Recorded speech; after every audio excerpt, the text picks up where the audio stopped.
Break के बाद एक बार फिर बुलेटिन की शुरुआत करेंगे। बात करेंगे उत्तर प्रदेश की राजनीति की, क्योंकि देखिए विधानसभा चुनाव है 2027 में, उससे पहले जुबानी जंग तेज है। पूरी खबर आपको विस्तार से बता देते हैं, क्योंकि लगातार देखिए जैसे जैसे तारीख नजदीक आ रही है, समय नजदीक आ रहा है, वैसे वैसे अब सियासी घमासान भी लगातार बढ़ता हुआ उत्तर प्रदेश में दिखाई दे रहा है। 2027 में अभी करीब 6 महीने का वक्त बाकी है, लेकिन सियासत का पारा अभी से चढ़ता हुआ दिखाई दे रहा है। आरोप प्रत्यारोप, बयानबाजी और चुनावी रणनीतियों ने यह साफ कर दिया है कि इस बार की लड़ाई सिर्फ सत्ता नहीं है, बल्कि नैरेटिव की भी होगी। एक तरफ समाजवादी पार्टी के अध्यक्ष अखिलेश यादव ने नए मुद्दों के सहारे बीजेपी को घेरने की कोशिश की। कभी पीडीए, कभी सामाजिक न्याय, तो कभी धार्मिक मुद्दों पर सरकार को कटघरे में खड़ा करने की रणनीति भी दिखाई दे रही है। वहीं बीजेपी एक बार फिर कानून व्यवस्था, विकास और हिंदुत्व के मुद्दे को अपनी सबसे बड़ी ताकत बनाकर मैदान में उतर चुकी है। और मुख्यमंत्री योगी आदित्यनाथ ने एक बार फिर से दो टूक संदेश दिया है कि माफिया कहीं भी छिपे हों, उन्हें छोड़ा नहीं जाएगा। जरूरत पड़ी तो कब्र खोदकर भी बाहर निकालेंगे। अब ये बयान केवल राजनीतिक नहीं, बल्कि कानून व्यवस्था पर बीजेपी के आक्रामक रुख का संकेत माना जा रहा है। देखिए, बीजेपी का दावा यह है कि पिछले 9 वर्षों में उत्तर प्रदेश की कानून व्यवस्था में बड़ा बदलाव आया है। माफियाओं पर कार्रवाई, अपराधियों की संपत्ति जब्त करने की नीति, बड़े निवेश, एक्सप्रेसवे, एयरपोर्ट और इंफ्रास्ट्रक्चर विकास को सरकार अपनी सबसे बड़ी उपलब्धि बता रही है। और इधर दूसरी ओर विपक्ष सवाल ये उठा रहा है कि क्या कानून व्यवस्था का मतलब सिर्फ एनकाउंटर है, या फिर कानून का राज और न्यायिक प्रक्रिया भी उतनी ही जरूरी है। और सबसे बड़ा सवाल यही है कि क्या 2027 का चुनाव कानून व्यवस्था बनाम सामाजिक समीकरण पर लड़ा जाएगा? क्या योगी मॉडल जनता को तीसरी बार भी पसंद आएगा, या फिर विपक्ष इस बार नया समीकरण बनाकर सत्ता का रास्ता तैयार करने वाला है? सवाल कई हैं, लेकिन इन सवालों को लेकर हम चर्चा भी करेंगे, समझेंगे कि बीजेपी की तैयारी क्या है, समाजवादी पार्टी की तैयारी 2027 चुनाव को जीतने को लेकर किया है। लेकिन देखिए, इस बार की जो लड़ाई है, इस बार की जो सत्ता को लेकर जंग देखने को मिल रही है, बहुत ज्यादा देखिए एक अलग रणनीति के साथ दोनों ही पार्टी जो है अपनाते हुए नजर आ रहे हैं। बीजेपी अपने 9 वर्षों के काम को लेकर जनता के बीच में पहुंचने की तैयारी कर रही है, जबकि समाजवादी पार्टी की ये पूरी रणनीति है कि कैसे अब हिंदुत्व की राह पर चलकर सरकार को घेरना भी है और हिंदुत्व की राह को आगे लेकर बढ़ना भी है। खबर क्या है, विस्तार से बता देते हैं। उत्तर प्रदेश चुनाव से पहले सियासी घमासान इस वक्त राज्य में देखने को मिल रहा है। सीएम योगी का माफिया पर बयान सामने आया। कब्र में भी छिपे होंगे तो उन्हें निकाल कर ही रहेंगे, ये कहा गया है मुख्यमंत्री योगी आदित्यनाथ के द्वारा। बीजेपी ने कानून व्यवस्था को अपना चुनावी ये बयान बनाया और विपक्ष ने सरकार की कार्यशैली पर ही सवाल उठा दिए हैं।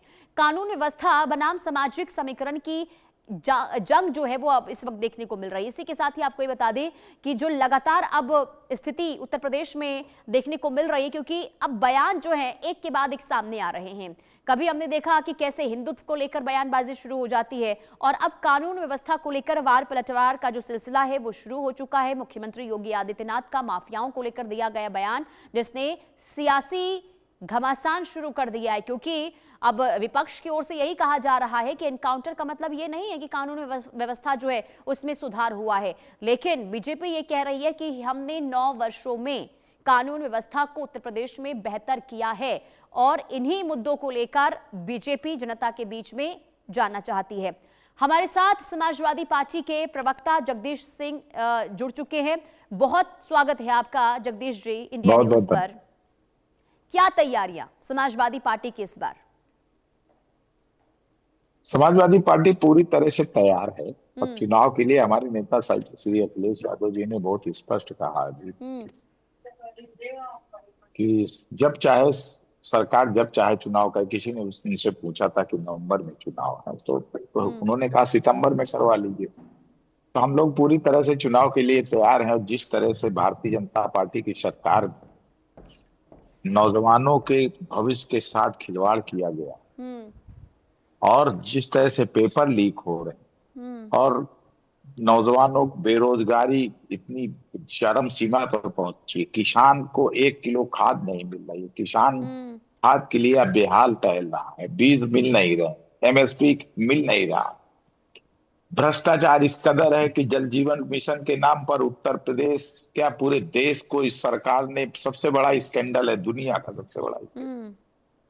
पूरी गांव की पूरी सड़कें, बहुत रास्ते खोद दिए गए हैं, वैसे को वैसे पड़े, पानी का कोई नामो निशान नहीं है। हम्म। उसकी दुरुपयोग इस तरह से इस योजना का है कि जहां पे पानी की बहुत प्रचुर मात्रा में पानी मौजूद है, जी। वहां पे जो है टंकियां बनाने की कोशिश हो रही, टंकी बनी नहीं, बोरिंग हुई नहीं, हम्म। और पैसा निकाल करके सब हड़प लिया गया है। तो दुनिया का सबसे बड़ा भ्रष्टाचार जल जीवन मिशन है। किसानों में फसल बीमा योजना दुनिया का बहुत बड़ा भ्रष्टाचार है। एक भी किसानों को क्षतिपूर्ति नहीं मिलती, और बीमा जो है बैंकें, बीमा कंपनियों को, जो सब जो है गुजरात की कंपनियां, उनको फायदा पहुंचाने के लिए हम्म। सरकार जो है किसान बीमा करवाती है, और एक क्षतिपूर्ति किसी लेकिन को 1 जगदीश रुपया नहीं जी, मिलता। आप ये कह रहे हैं कि देखिए समाजवादी पार्टी, चलिए ठीक है, आपने तमाम ये मुद्दे गिनवाए कि आप इसे लेकर जनता के बीच में पहुंचेंगे, और लेकिन अखिलेश, देखिए हमारे साथ अनीता अग्रवाल भी बीजेपी प्रवक्ता जुड़ चुकी है, मैं आपके पास आ रही हूँ, लेकिन मैं एक छोटा सा आपसे जवाब चाहूंगी जगदीश जी। अखिलेश यादव तो ये कहते हुए नजर आए कि ये तो पूरी कोशिश हो रही है, षड्यंत्र रचा जा रहा है बीजेपी की ओर से कि जल्दी चुनाव करवा दिया जाए, तो आप तो ये कह रहे हैं कि समाजवादी पार्टी तैयार है, लेकिन इसे लेकर तो सवाल उठाए जा रहे हैं अखिलेश यादव के द्वारा। नहीं, नहीं, नहीं, अब श्री हाँ। अखिलेश जी ने बिल्कुल बहुत स्पष्ट कहा है कि हम हाँ। चुनाव के लिए तैयार हैं। हाँ। हम इसलिए तैयार हैं, भारतीय जनता पार्टी चुनाव कराएगी नहीं। आप नोट कर लीजिए मेरी बात। हम्म। भारतीय जनता पार्टी ने जिस तरह से लोगों को छला है, और लोगों को भ्रम में डाला है, जिस तरह से इन लोगों ने नौजवानों के साथ खिलवाड़ किया, नौजवानों को भविष्य के साथ खिलवाड़ किया, किसानों के साथ खिलवाड़ किया है, किसानों को ठगा है, नौजवानों को ठगा है। भ्रष्टाचार इस कदर है कि आज आज किसी थाने में चले जाइए, बगैर पैसे के काम नहीं हो रहा। तो सारा का सारा खेल इनका भ्रष्टाचार से अखंड। मैंने आपको बताया कि तो अगर किसानों समय का से भ्रष्टाचार पहले चुनाव इस बार उत्तर प्रदेश में होता है तो समाजवादी पार्टी पूरी तैयार है, कोई सवाल जवाब नहीं होंगे फिर? पूरी तरह से ठीक है। समाजवादी पार्टी आज ठीक है, चुनाव डिक्लेयर करें। आज चलिए समाजवादी ठीक है, मैं पार्टी जवाब ले चुनाव लेती के हूँ लिए अनीता जी तैयार से। है। अनीता जी, आपने सुना जगदीश जी को, ये कह रहे हैं कि देखिए छात्रों के साथ यहाँ पर धोखाधड़ी की गई है, युवाओं को बेरोजगार रखा गया है, किसानों के साथ यहाँ पर छल किया गया है, यानी कि बीजेपी ने 9 वर्षों में कोई काम ही नहीं किया है। क्या कहेंगे इस पर? ये तो ये है कि जो इन्होंने खुद किया वही बयान कर रहे हैं। सबसे बड़ी बात है कि जनता जानती है कि कितना विकास कार्य हुआ है, कितना काम हुआ है, और छात्रों का जो पेपर लीक, छात्रों के द्वारा पेपर भी हो चुके हैं।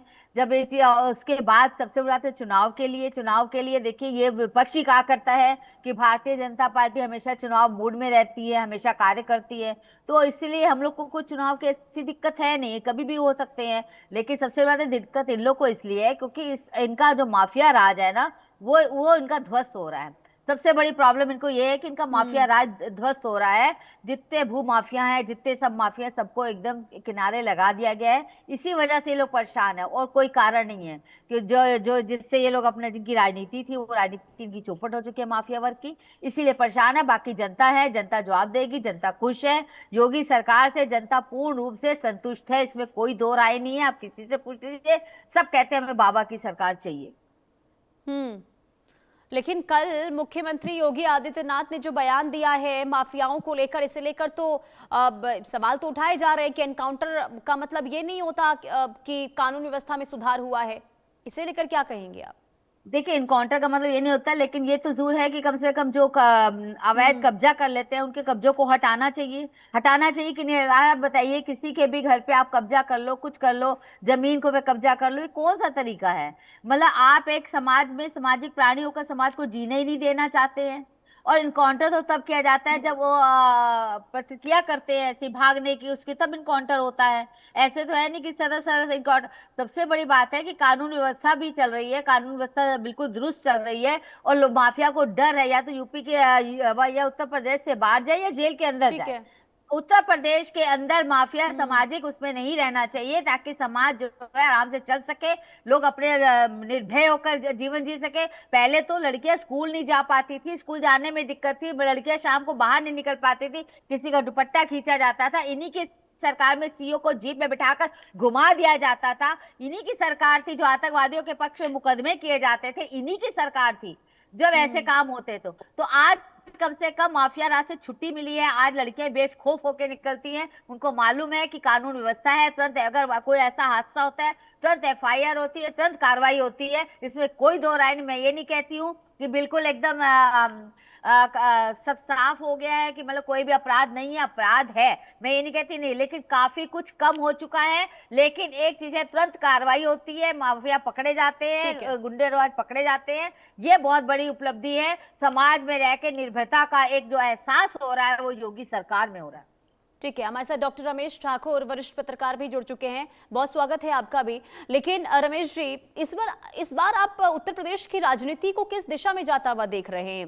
देखिए, समाजवादी पार्टी की ओर से रुख बदला गया है, बदलाव किया गया, यानी कि पीडीए एमओआई समीकरण से हटकर अब हिंदुत्व की राह पर अखिलेश यादव चलते हुए नजर आ रहे हैं, और अब इधर कानून व्यवस्था का हवाला बीजेपी की ओर से दिया जा रहा है। लेकिन मेरा सवाल आपसे ये होगा कि जो अयोध्या में रामलला हिंदुत्व की राह और जगदीश जी, मैं लौट रही हूँ इस पर आपसे सवाल, मैं इससे आपसे जवाब लूंगी, मैं लौट रही हूँ आपके पास। रमेश जी, क्या डेंट बीजेपी पर लग सकता है जो अयोध्या में चोरी का मामला सामने आया है, इसे लेकर? देखिए पुनीता जी, डेंट वाली जहां तक बात है, डेंट तो लग चुका है, लेकिन उस पर पेंट कैसे किया जाएगा, इसके लिए मुझे लगता है भारतीय जनता पार्टी की पूरी मशीनरी उस पर लगी हुई है। अब आ जाती भारतीय जनता पार्टी की, आपने कहा कि एमवाई फैक्टर्स के बाद में पीडीए भी वो लेके चल रहे हैं। मुझे लगता है ये एक स्ट्रेटजी का हिस्सा है। पिछले चुनाव में जो 2024 के लोकसभा चुनाव में जो सफलता समाजवादी पार्टी ने पाई, उसके बाद से वो गदगद है। अब अगर इनके पास में एमवाई फैक्टर स्टेबल है, अगर उसमें पीडीए भी अगर जुड़ जाता है, तो जाहिर सी बात है आने वाले 7 महीने के चुनाव में भारतीय जनता पार्टी के लिए मुश्किलात पैदा करेगा। ये बात संघ से लेके और भारतीय जनता पार्टी के मूल कैडर तक को भी पता है कि हमारे सामने अगर कोई सबसे बड़ा अगर कोई विपक्ष है, वो समाजवादी पार्टी है उत्तर प्रदेश के लिए। अब रही बात चंदा चोरी को जो मामला है, वो मुझे लगता है देशव्यापी नहीं हो गया, वो विश्व स्तरीय हो गया है। चाहे विश्व में रहने वाले सनातनी हो, देश में रहने वाले हो, उनकी जो आस्था है वो आहत हुई है। और उसमें रख रखाव करने वाले कौन है? बीएचपी है, संघ है, भारतीय जनता पार्टी है, और उनकी डबल इंजन की सरकार है। तो जाहिर सी बात है इसका खामियाजा भारतीय जनता पार्टी, उनकी सरकार को उठाना पड़ेगा। अब बात आ जाती जिस तरीके से कहा कि चुनाव अगर समय से पहले अगर हो जाते हैं, तो मुझे लगता नहीं है कि भारतीय जनता पार्टी इस तरीके का कोई फैसला लेगी, क्योंकि चुनाव मुझे लगता है वो भारतीय जनता पार्टी नहीं लड़ेगी, समाजवादी पार्टी नहीं लड़ती है, वो इलेक्शन कमीशन लड़वाता है। इलेक्शन कमीशन की मीटिंग होती हैं और उनकी तैयारियां होती हैं, और इतना बड़ा सूबा जो उत्तर प्रदेश, जो देश का सबसे बड़ा सूबा माना जाता है, तो वहां अगर 25-26 करोड़ लोगों के चुनाव करवाने हो, तो 1 या 2 दिन, ये महीने भर का काम नहीं होता है। उसकी तैयारी के लिए भी इलेक्शन कमीशन को 5 से 6, 7, 8 महीने चाहिए होंगे।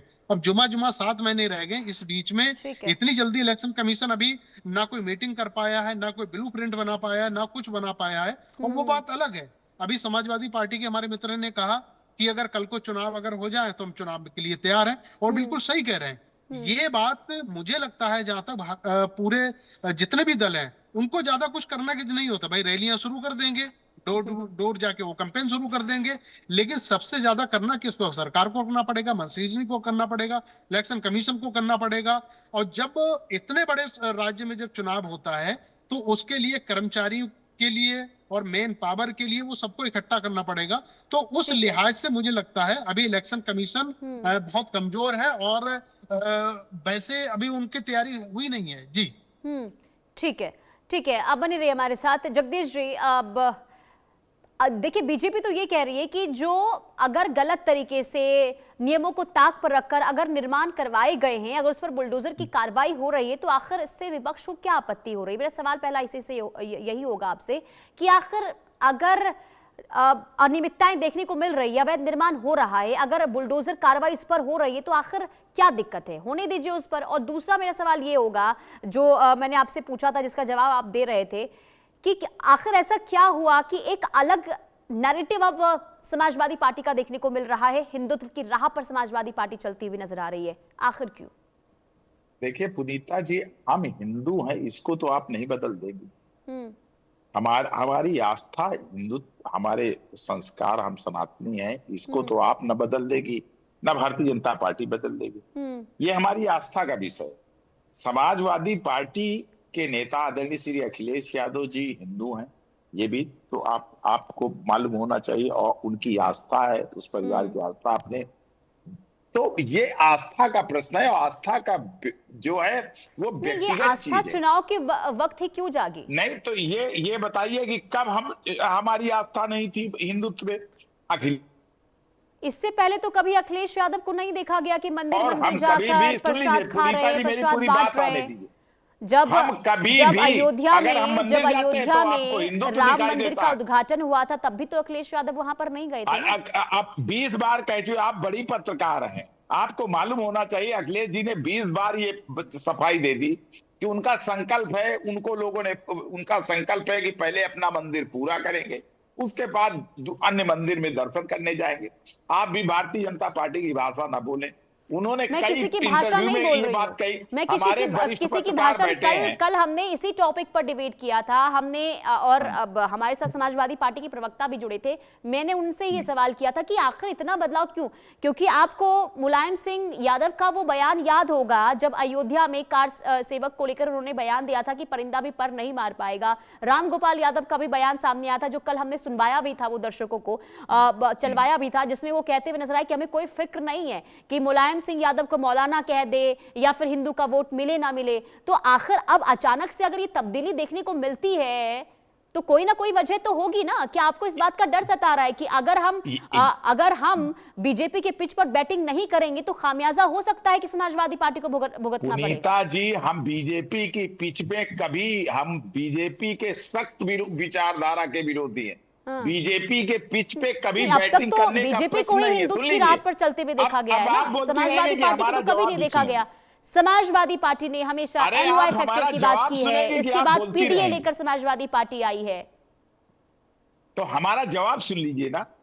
हाँ मैं सुनाइए। बता रहा हूं, बीजेपी के पिच पे समाजवादी पार्टी कभी नहीं खेलेगी, और ना कभी समाजवादी पार्टी का एजेंडा है। सुन लीजिए कि पिछड़ों, दलितों और अल्पसंख्यकों को जिस तरह से इस सरकार ने भरोसा खोया है, हमारा नियम है, जिस तरह से दलितों और पिछड़ों का आरक्षण छीना है, जिस तरह उनके संवैधानिक अधिकारों का हनन किया है, हमारा पुराना एजेंडा है, पूरी तरह से हमारा चुनावी एजेंडा है। हम सामाजिक न्याय के राज्य की स्थापना के लिए लड़ रहे हैं, ये हमारा एजेंडा है। लेकिन बीजेपी के ढोंग में भी नहीं हमारे दलित और पिछड़े फंसने वाले हैं। जिस तरह से बीजेपी ढोंग करती है, ढोंग और सांप्रदायिकता की राजनीति करती है, उससे भी समाजवादी पार्टी का लेना देना नहीं है। अगर समाजवादी पार्टी का कोई नेता अपने श्रद्धा या भक्ति से कोई काम करता है तो उसको राजनीति से मत जोड़िए। हमारा एजेंडा, हम बीजेपी के बीच में खेलने वाले नहीं है। हम पीडीए की हमारी रणनीति है। इस बार तो ना है। एमवाई फैक्टर की गूंज सुनाई दे रही है, ना पीडीए की गूंज सुनाई दे रही है। मैं लौट रही हूँ आपके साथ। अनीता जी, क्या जवाब आप देंगी? जगदीश जी जो ये कह रहे हैं कि देखिए हमारी जो आस्था थी हम उसी को लेकर आगे बढ़ रहे हैं इस चुनाव में, लेकिन बीजेपी तो बार बार यही आरोप लगा रही है कि अब हिंदुत्व की राह पर अब समाजवादी पार्टी आगे चल रही है। तो क्या है इस पर, क्या कहेंगी जगदीश जी ने जो बयान दिया है? देखिए, सबसे पहले बड़ी बात यह है कि हमें तो एक खुशी है कि कम से कम ये लोग राम राम तो बोलने ही लग गए हैं। नहीं तो पहले तो जय श्री राम बोलते थे तो इन लोग लगता है अरे आ गई भारतीय जनता पार्टी, इन्होंने नाम ही रख दिया था जय श्री। एक सेकंड रुक जाइए, एक सेकंड, मैं आपके बीच में नहीं बोली। 2-4 महीने और खुश हो लीजिए। अरे 2-4 महीने नहीं आई, जनता आप ही को जवाब देगी, क्योंकि आपकी सरकार जनता ने देखी है कैसे चली है, अच्छे से देखी है कि कैसे वहां पे गुंडा राज बिल्कुल एकदम से चरम सीमा पे था, क्या हो रहा था सबको मालूम है कि क्या हुआ, कैसे भूमाफिया पैदा हुए, कैसे भूमाफिया लोगों ने कब्जे किए, कैसे रामपुर में हुआ, कैसे क्या हुआ, सबको पता है। इसलिए ज्यादा कुछ कहने की जरूरत नहीं, जनता सब जानती है और जनता कोई बेवकूफ नहीं है, वो समय पे जवाब भी देगी। कम से कम योगी बाबा की सरकार में कम से कम ये तो है कि लोग शांति से रह रहे हैं, लड़कियां शांति से निकल तो रही हैं। आज कम से कम उस समय लड़की का बाहर निकलना दुश्मन था, स्कूल जाना बंद कर दिया करता था। माँ बाप ने बच्चों को स्कूल जाने के लिए लड़कियों को मना कर दिया था। अरे आप ही ने कहा था कि यहाँ पे पहला अधिकार मुसलमानों का है, लड़कियों का। जब लड़कियों की बात हुई थी उनको दिया जाता, आपने कहा मुसलमान लड़कियों का पहला अधिकार है। हिंदू मुस्लिम आप लोग करते हो, तुष्टीकरण की राजनीति आप करते हो। हम तो सबका साथ, सबका विकास, सब पर विश्वास लेके चलते हैं। हमने कभी ये नहीं कहा कि हिंदू का पहला अधिकार है मुस्लिम। आप लोग हमेशा मुस्लिम पार्टी की राजनीति करते आए और आज आप कम से कम राम राम बोलने लगे। ये हमारी सबसे बड़ी उपलब्धि है। जनता ने आपको राम राम कहना सिखा दिया। हम राम राम जन्म से बोल रहे हैं सिखा दिया। अनीता जी, तुम्हारे कहने से राम राम नहीं बोल रहे हैं। और राजनीति में राम का प्रयोग आपने किया है, हमने राम की पूजा की है, आपने राम का प्रयोग किया है, इसीलिए राम ने आपको श्राप दिया है। मंदिर लूट लिया आपने राम का भी, अब क्या बचा है? आप डर के मारे भगवान के घर को लूट लिया आपने। शर्म करो, बेहाई की हद होती है। आप मन से नहीं बोलते हो, आप भय के कारण बोलते हो, मजबूरी में बोलते हो, मजबूरी में बोल रहे हैं। आज भी आप मजबूरी में बोल रहे हैं। ये देखिए, आप ये जनता अच्छे से जानती है।